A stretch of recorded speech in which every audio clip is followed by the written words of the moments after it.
Nunca imaginé que me vería en esta situación. A los 28 años, casada desde hace 4 con el hombre que siempre creí que sería mi única verdad, descubrí que existe una línea delgada entre lo que somos y lo que podemos llegar a ser en un momento de debilidad. Mi nombre no importa, y los detalles específicos quizás no hagan diferencia para nadie más que para mí. Pero necesito sacarlo, aunque sea solo en palabras silenciosas que quizás nadie más que yo lea.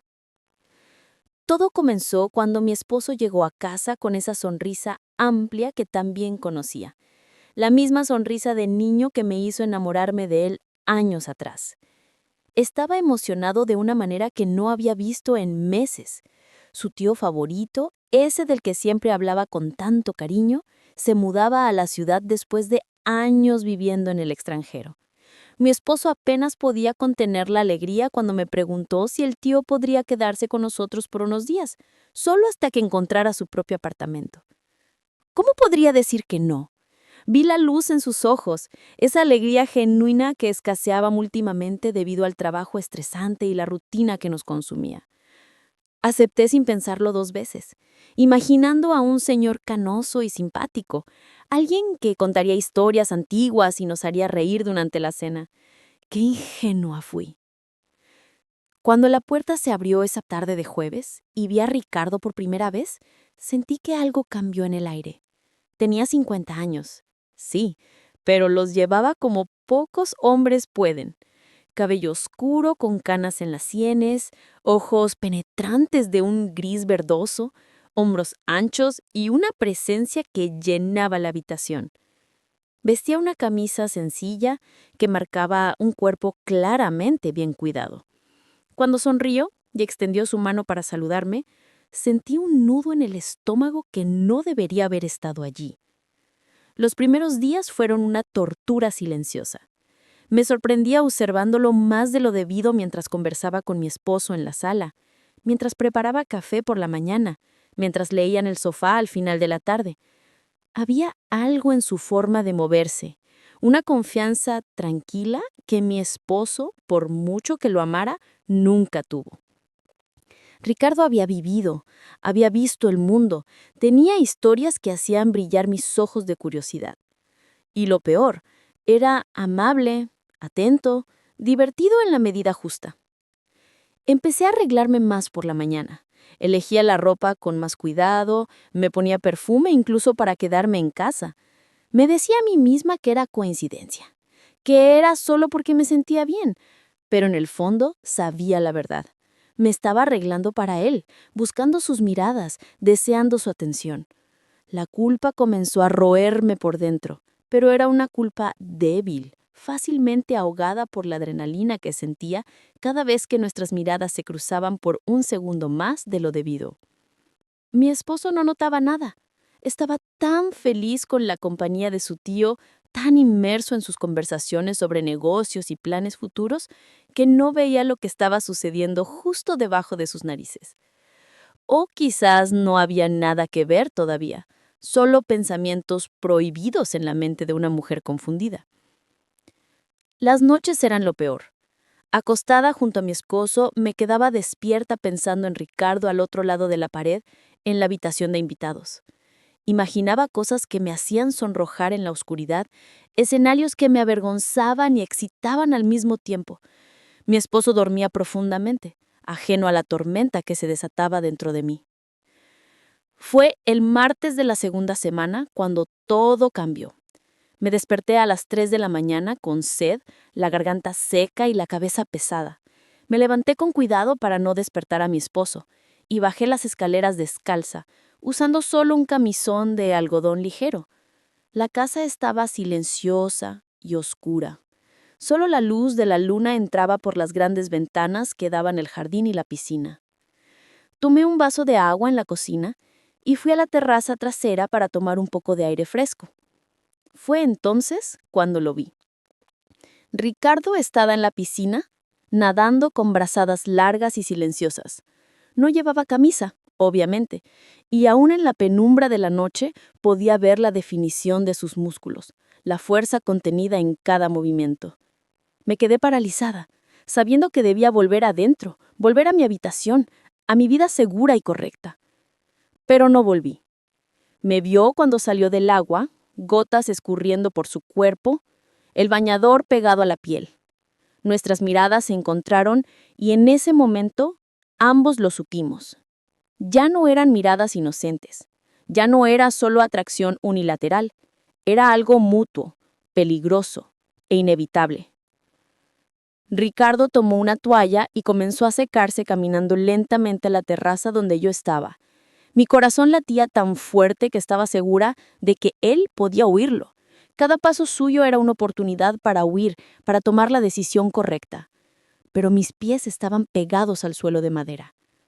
Subió los escalones de la terraza y se detuvo a pocos centímetros de mí. El olor a cloro mezclado con su perfume masculino invadió mis sentidos. Ninguno de los dos dijo nada por un largo momento. No hacía falta. Todo estaba dicho en las miradas, en la respiración agitada, en la tensión eléctrica que llenaba el espacio entre nuestros cuerpos. ¿Fue él quien se movió primero o yo? Ya no puedo estar segura.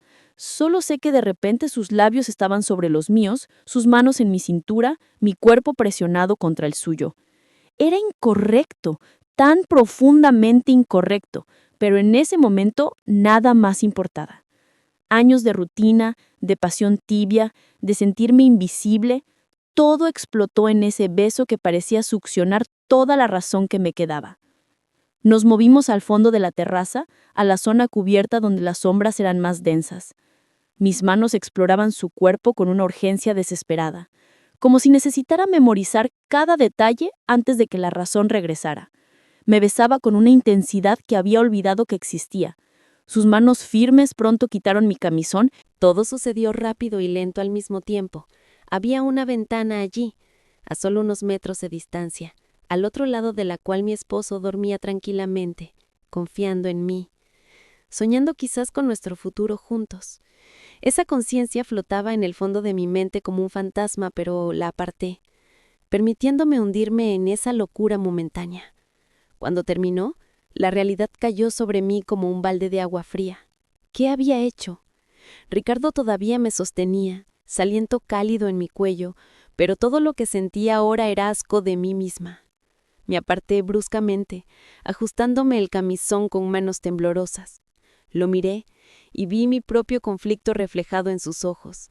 Él sabía, al igual que yo, que habíamos cruzado una línea de la que no había vuelta atrás. Mi voz salió ronca, quebrada, cargada de culpa cuando finalmente pude hablar. Le pedí que se fuera. No por la mañana, no después del desayuno como sería educado y normal. Ahora, inmediatamente. Aquello no podía repetirse, no podía continuar. Necesitaba ser enterrado como si nunca hubiera sucedido. Intentó decir algo, quizás disculparse o explicar, pero yo no quería oír. No podía oír. Subí las escaleras corriendo, las lágrimas comenzando a rodar por mi rostro. Entré en la habitación y me acosté junto a mi esposo, quien murmuró algo incomprensible y pasó el brazo sobre mí, acercándome a él en un abrazo protector y amoroso. Un abrazo que yo no merecía. Pasé el resto de la noche despierta mirando al techo, escuchando los sonidos bajos de Ricardo haciendo las maletas en la habitación de al lado. Al amanecer, oí la puerta principal cerrarse suavemente. Cuando mi esposo despertó, confundido por la repentina partida de su tío, inventé una excusa sobre una emergencia de trabajo, un apartamento que quedó disponible a última hora. Él creyó, porque confiaba en mí. Esa confianza era un cuchillo que se clavaba más profundo cada día. En las semanas que siguieron intenté convencerme de que esa noche había sido una pesadilla, una alucinación, algo que simplemente podría borrar de mi memoria. Pero los recuerdos persistían, vívidos e intrusivos. Me convertí en una esposa más atenta, compensando la culpa con gestos de cariño, con cenas especiales, con una dedicación casi obsesiva a mi matrimonio. Mi esposo comentó varias veces que estaba diferente, más presente, más amorosa. Él atribuía mi felicidad sin imaginar que era lo contrario. Ricardo nunca más volvió a nuestra casa. Mi esposo hablaba de él ocasionalmente, mencionando que el tío se había instalado bien en la ciudad, que se hablaban por mensajes. Cada mención de su nombre era como un puñetazo en el estómago. Desviaba el tema. cambiaba de conversación, fingía no estar interesada. Aprendí a vivir con lo que hice, o al menos aprendí a enterrarlo lo suficientemente profundo para funcionar en el día a día. Pero hay momentos, tarde en la noche, cuando me despierto y miro al hombre durmiendo a mi lado, el hombre que me ama incondicionalmente, que confía en mí completamente, y la culpa vuelve con toda su fuerza. No hay perdón para lo que hice. No puedo confesarme y aliviar mi conciencia porque eso solo serviría para transferir mi dolor a él, destruyéndolo en el proceso. Así que cargo con este peso sola, como un castigo justo y merecido.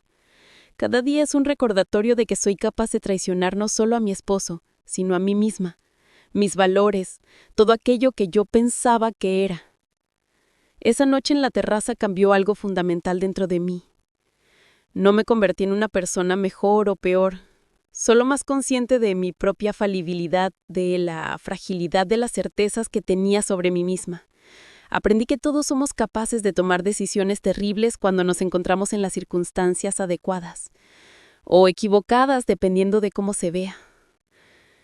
Miro ahora la terraza por la ventana de la sala, el lugar de mi mayor error, y me pregunto si otras personas cargan secretos así, pecados silenciosos que corroen por dentro mientras mantienen sonrisas perfectas por fuera. Probablemente sí. Todos somos imperfectos. Todos capaces de caer. Todos luchando con versiones de nosotros mismos que preferimos no conocer. Pero eso no hace más fácil vivir con lo que hice. No hace el peso más ligero o el sueño más tranquilo. Solo me recuerda día tras día que un momento de debilidad puede resonar por toda una vida y que algunas decisiones no pueden deshacerse, solo soportarse.